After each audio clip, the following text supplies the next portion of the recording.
Okay, part two. Sorry, I was cut off. I'm going to just step back a little bit. I was put on the treadmill, and within 1 minute, my heart rate was 163, and my blood pressure was 141 over 110. So the doctor said, we're going to have to put you back on the Atenolol, 25 milligrams, but take it in the morning.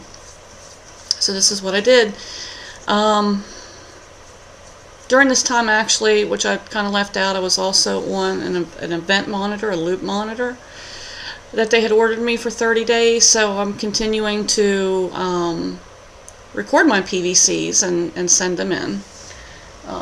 Mine, unfortunately, was one where I would have to call in from a landline, which I don't have. I don't know too many people that do have them. So I called in from a landline as many times as I could. A lot of times I had to call them in from my cell phone, which wasn't as clear. So the doctor, my cardiologist, said that he would, kind of call me back and see how things were going and let me know where we were going to go from there. And I expected this in a day or two. I think it was 2 or 3 days later. No, I didn't get a call. So I called them, and the nurse got on the phone with me, and she was just like, well, I said, well, I was waiting for a call and nobody has called me. And she's like, well, that's because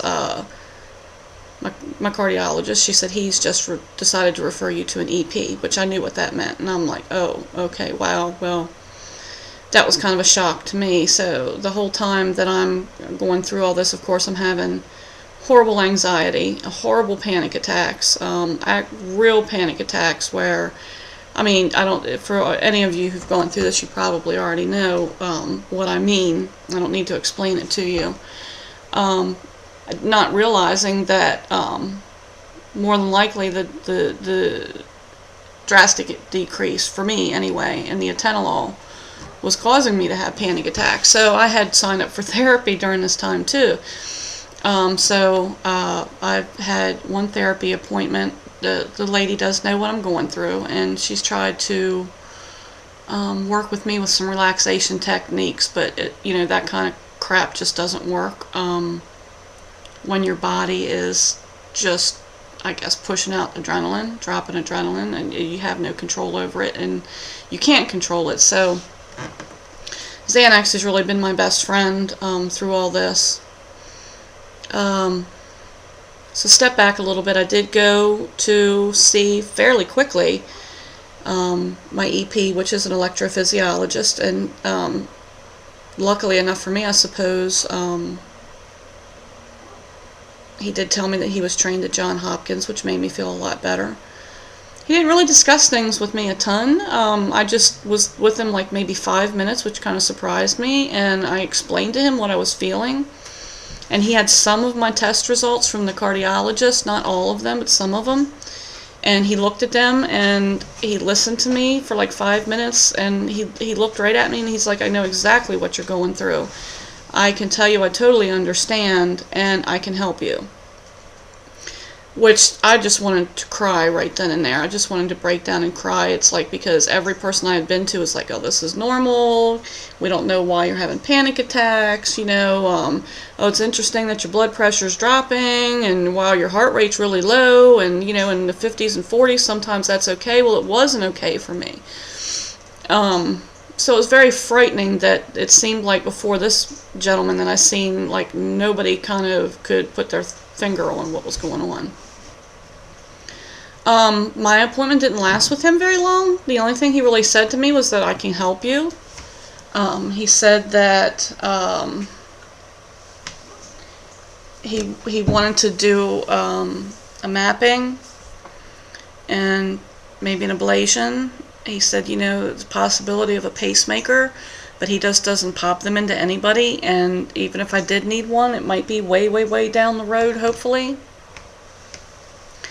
But he also said, there was a possibility that I might have something else going on, and I asked him what, and he was like, well, if I tell you, I know my patients, and I know heart patients, and they just Google everything and worry. And I said, well, you've pegged me 100% correct, because I don't know that I so much worry is that I need to understand everything, so I do Google everything. So maybe that was a good thing, but I'm thinking maybe he's thinking either vagus nerve or dysautonomia. I'm not quite sure.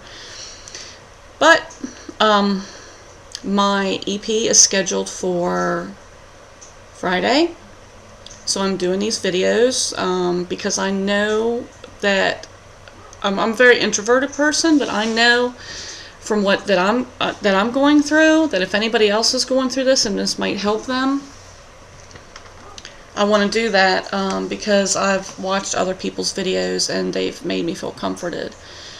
I also want to say, for anyone who is taking beta blockers, first of all, don't ever stop cold turkey. I don't care what anybody tells you. I don't care if they say, well, you're on a low dose. People don't have many problems. I don't care what the research says or what the drug companies say. Seriously, talk to your doctor. Everybody's different. I've talked to people. I belong to a cardiac arrhythmia support group, and I've talked to people who have stopped after 50 and were fine, stopped after 25 and were fine. I've talked to some people who had to have their medications formulated into liquid for them, where they're decreasing 1 milligram at a time over months.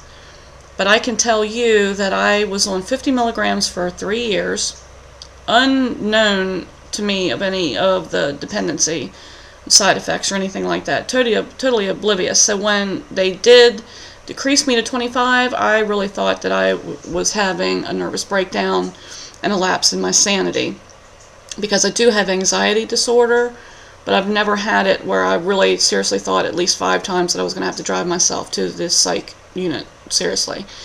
But really, now that I've done all my research and thought about things and looked at things and talked to other people, I realize it's the withdrawal from the medication, because I just went from 50 to 25 like that overnight, and they've dropped me from the 25 to 12.5 only 4 days, and then I'm going to stop. And let me tell you, I have had what I term, it's not even nightmares, I call them terror dreams. I guess everybody's different, because when they stopped me cold turkey, my heart rate shot up, my blood pressure shot up, but now that I've been weaning down, those have been fine. I haven't had any issues with those, but I have had issues with what I call night terrors. They're not even nightmares, they're just horrible night terrors. Someone in my life had mentioned to me, well, maybe I needed to speak to the doctor about that after my ablation. You know, that maybe they could put me back on to where I was and kind of wean me down, but I've decided, no, I'm just like, if he's going to decide to keep me off of them, I'm just going to suffer it, because I don't want to have to go back. I'd rather just stop at the 12.5 and suffer. Someone I spoke to said that their doctor told them that it takes about 30 days after you completely stop. I currently don't work. I don't know how anybody can doing this, but I figure if I'm home, I don't have to take care of other people. I can just go through my day, maybe nap here and there when I can. I can do this. But if you have any questions or any comments or anything, just let me know, and I will try to answer. And after my ablation on Friday, and after I'm completely off the Atenolol, I'll try to make another video and post it, and I wish everybody well. And if you have any comments or questions, I will try to get back to you, and let me know if this has helped you at all, or if you have any questions that I might be able to answer. I don't know, because really this has all happened to me within really the last 30 to 60 days, and it's been life-altering and has consumed my life and taken my life from me, at least for the last 60 days anyway. So good luck to everyone, and I'll post again soon, I hope. And I hope I have some good or better news. Alright, thank you.